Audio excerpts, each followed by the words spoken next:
കേരളത്തിലെ ഏറ്റവും സാധാരണക്കാരായ ഇടത്തരക്കാരായ ആളുകൾ നേരിടുന്ന പ്രതിസന്ധി ഗുരുതരമാണ്.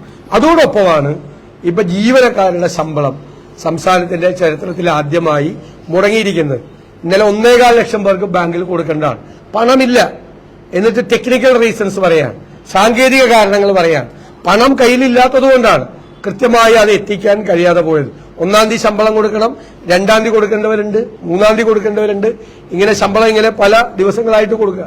ആ ശമ്പളം കൃത്യമായി കൊടുക്കാത്തതുകൊണ്ടാണ് ഇന്നലെ 1.25 ലക്ഷത്തോളം ആളുകൾക്ക് ശമ്പളം കിട്ടാതെ പോയത്.